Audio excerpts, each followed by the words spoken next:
Hey guys, okay, if I were to buy a new car, these are some of the things that I would want to get again that just make the whole car driving experience that much more enjoyable. The leather seats. That has been so nice for me on these long drives that I go on where I'm sitting for 3 hours at a time. Cloth seats, they can just be so hard, but having these are just so comfortable. I can sit in this car for hours at a time without stopping and without getting sore and hurt. The backup camera on this car is awesome. I've seen some really bad ones where you just can't see very well. It's real grainy, and it may not look very good on this recording, I can't tell, but it just is a really nice, clear picture when you look through it. In the back seat of the car, we have rear air vents for AC and heat. Even if I'm by myself driving in the front, well, I wouldn't be driving in the back. These rear vents heat up the car a lot more effectively. So I'm not just cold in the front, hot in the front, but the whole car just gets circulated so much faster with these back ones. And for people in the back, obviously, it's gonna be nicer for them because it will get them warm and cold faster than otherwise. The driver's seat memory buttons are great. I've never had a car that has them. I've driven cars that have them, but I've never actually owned one. And to have a car where you've got kids driving it and you've got your wife driving it and you're driving it, and to have them move the seats all the time and have to constantly figure out where you normally have your seat, it's such a pain to have to move it around. If one of my kids has been driving my car and the seat is really high up, it's very simple. This is so nice. One push, and this is actually a real thing for me. The seat has to move a lot to get me back into it. How simple is that? The Walkway Lock. As long as you have your key fob with you, when you leave the car, it will beep. As you get farther, it beeps a second time, and then you know it's locked. This car has rain sensing wipers. The windshield wipers will speed up as it gets to be more rain. Sometimes you're just kind of zoned out and don't realize that it is even raining, and all of a sudden your windshield wipers come on, and it's just nice not to have to do it. And that sensor is just right up here. The adaptive front headlight system is really nice in this Mazda 6 because these headlights will actually turn as you rotate your wheel.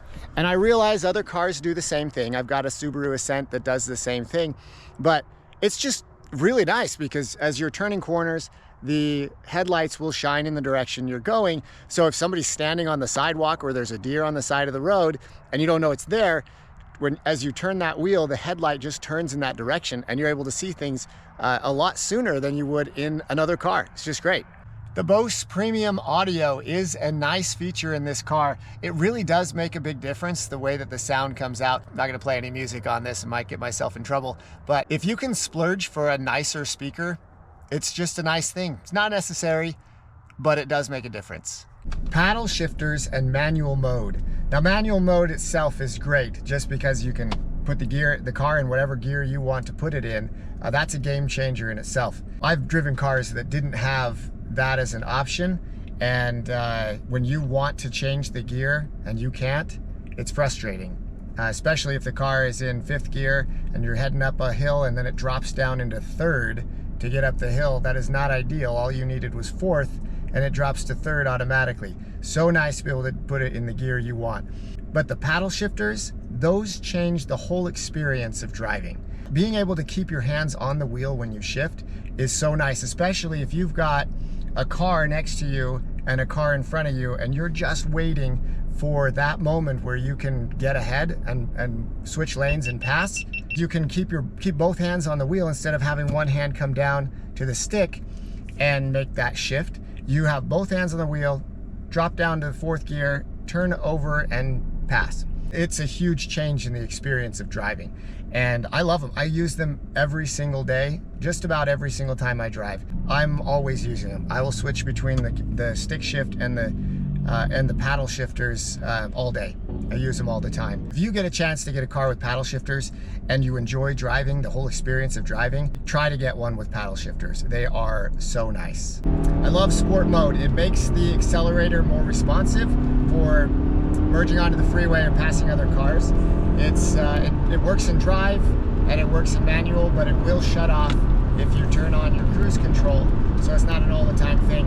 It will likely lower your gas mileage, but I like driving this way. It's a lot more enjoyable. It's more fun. Adaptive cruise control, another thing I love having. I know it's not a new thing, but it is just so nice to have.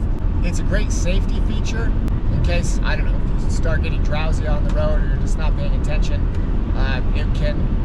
It will automatically slow your car down as you approach right up to somebody. Also, if you want to go a certain speed, you like the speed the person in front of you is going, you can just set your cruise control, and whatever speed that person in front of you is going is the speed that you will go. And you can set closer to them or farther away from them. Okay, check this out. My head-up display. Turn on the car, pops up. It will give me quite a few things. It is so nice to be able to see how fast you're going without having to look down to here to see what your speed is. Just right there. You can see we're set at 40 miles per hour on our cruise control. Those dashes right there will tell me if there's a car up in front. I can even use my adaptive cruise control here and set me a certain distance away from the car, which is really nice. So this will tell me also my lane departure. I don't usually use that. I don't like the lane departure warning beeping at me all the time telling me, hey, you're on the line. So I turn that off. It bothers me. You can see too, I can set my cruise control to 45 and it'll show me the increase in speed. I love this thing. I love having it up here. I use it all the time. I never turn it off. It's just so much easier than dropping down to see my speed here, which again, probably isn't a big deal, but it's really nice just that few extra inches of not having to look down. It just allows me to keep my eyes on the road more. This sliding sun visor, oh, that makes such a difference. It is so frustrating when you've got the sun right here and you can't move this thing and put it in the right place, so you have to put it right up by your eye in order to stop the sun.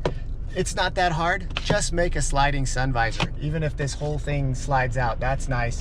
This is nice. That's a huge deal. Government regulation is forcing car companies to make their cars more fuel efficient, which is leading a lot of companies to do things like create the CVT or other forms of engines and transmissions that will create better fuel economy, fuel efficiency. Mazda has created the SkyActiv technology, which I really like. It allows a 4-cylinder car to behave more like a 6-cylinder. It uses a high compression engine that, well, it highly compresses the fuel that's in each cylinder, causing it to burn more efficiently and with more power. So therefore, you can get more power out of each cylinder downstroke and have more power out of a 4-cylinder and have the fuel burn a lot more effectively and efficiently. The IE Loop regenerative braking system is another system that Mazda has come up with to help with fuel efficiency in cars. So without the IE Loop system, Mazda says they'll get between 26 city and I think 38 highway. And with the IE Loop system, it raises it 2 miles per gallon. So 28 in the city and 40 on the freeway. I don't get that because I drive a little too aggressively. The way it works is when you hit the brakes, your engine is still generating power. So that's just kind of wasted energy that's sitting there until it depletes.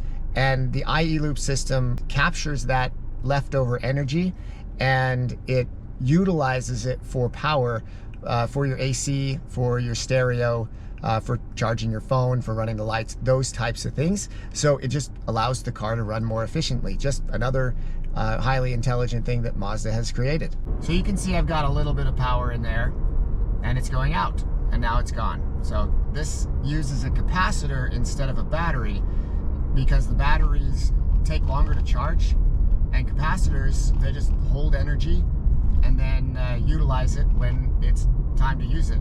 And so you can see I'm out of energy in the capacitor, but as I slow down or hit the brakes, which is the same thing, but I don't have to hit the brakes for this to happen, it fills itself back up, and then it just stores it for when I need it. And now as I accelerate again, it will take that energy and use it for my electronics until eventually all of that power is gone, and then I'm just left with power from the battery and alternator.